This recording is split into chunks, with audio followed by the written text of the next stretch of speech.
So yung mga tol, ito na yung Mokoto natin, no? Yung bagong bili natin Mokoto. Ngayon susubukan natin to. Simula ngayong umaga hanggang mamayang hapon sa ulan, yan, maulan, di ba? Lakas na ulan, di ba? Maglalamog tayo. Titingnan natin kung magmumaysa sa loob. No, para yung mga bibili, masabi natin kung totoo. Wala tayo binabayaran ni Mokoto rito. Ayan. I-test natin kung nagmumoy siya, kung papasa tayo sa loob, maghapon yung challenge sa paglalamog natin. So, see you. Kaya.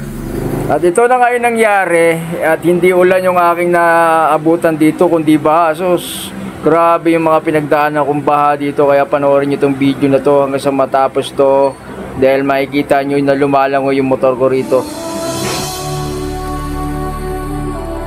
Oh, ayan no, parang Titanic lang.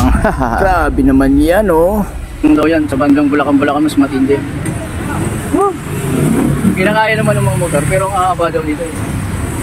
First time kong mag-deliver dito sa Bulacan kaya wala akong idea, bubuk.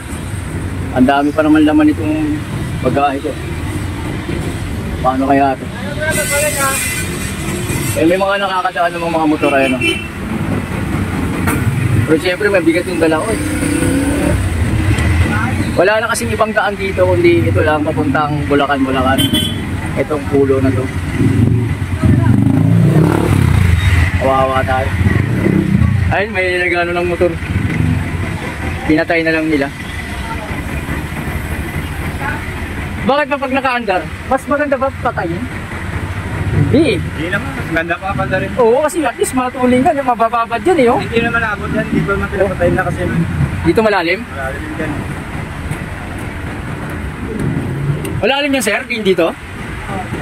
Hindi naman abot eh, yung pambutso. Hindi abot yan. Hindi oh. Malalim, sir. Malalim no? Abot yung ano ng ano mo. Yan, kailangan mabilisan. So ito lang malalim. Ito malalim. Paglagpas niya wala na, no? Dito na konti na lang. Hindi pa malalim, pagdating wala naman. Dito ko dadaan sa kabilang side na to. Wala na si... So yun, tuloy pa rin yung biyahe natin no dahil sa nakuha natin booking simula dito sa Novaliches papunta to sa Bulacan. Yun, doon tayo madadali sa Bulacan. Ayan no. Yan. Ito yung bukana ng Bulacan. Ayan, papunta tayo ng Taliptip. So ang sistema dito, isasakay mo yung motor mo dyan sa kulong-kulong na yan. Magbabayad ka ng 150 para lang makatawid ka doon sa Taliptip. Yun, and ginawa nga namin to. Yan, inabot na nga kami rito ng mahigit 20 minutes. Kasi medyo mabagal lang yung takbo natin dito. Hindi pwede tayo ritong mas matulin kasi dahil hindi ka talaga safe dito sa lugar na to. Maaaring pwede kayo ditong matumba, malubak kayo, no? Hindi naman perfecto yan si kuya para malaman niya yung nasa ilalim nitong tubig. So kaya talagang sobrang pag-iingat lang ang ginagawa nila. So yun, sobrang kabado talaga ako dito. Yun, pinapaubaya ko na lang kay Lord ang lahat dahil napasubo na tayo dito. Na ganito yung booking na matatanggap ko.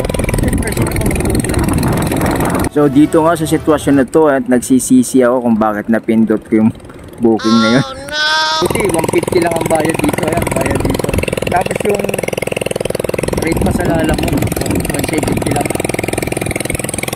At kinakabahan talaga ako dito dahil nakapatong na nga yung motor sa kulong-kulong pero inaabot pa rin yung gulong. Grabing taas ng baha rito, grabe. Shout out sa ating mga tagalalamog lahat ha. Ito, tingnan nyo na maigi to.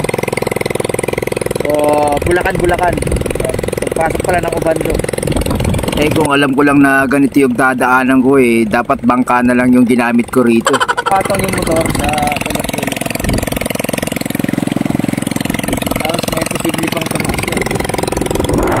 Walang case na ba rito? Matilapya no? Ay, salamat din sa bata na to at nawala yung kaba ko nung sumakay sa dyan sa gilid. At malapit na rin kaming dumaong. Ayan, natatanaw ko na yung so yun, natatanaw ko na dito yung Barangay Taliptip. At sa next video po na interview ko yung napagdeliveran ko dito sa Barangay Taliptip. Ayan, wala nang laman yung motor ko. Sakay ulit tayo dito sa kulong-kulong. No choice tayo. Ito lang yung daan na pwede. Mas mataas yan kuya. Abutin pa rin to. Center stand. Pailaw mo, yung bayan. Mas mataas na ba ngayon kaysa dati? Kaysa kanina? Galing ka pa sa Perez? Hindi, dito ako galing kanina eh. Ito, sinakay ko eh. Oh, yun, parang ganun din yun. Pero hindi naman naabutin yung tambot sa likod. Hindi, pag nakasakay na. Ano, magkano to kuya? 150. Ang puta, namamatay na. Baka hindi na ako no choice na ako dito, kundi sumakay pa rin dito pabalik. Wala namang ibang pwedeng daanan eh. Dahil halos lahat nalubog na rin ng baha. Dahil nga sa nagpakawala ng tubig yung dam, ayan, nawala na rin yung kaba ko rito at mas nilakasan ko pa yung panalangin ko na maging ligtas lang hanggang sa makarating doon sa Pangpang.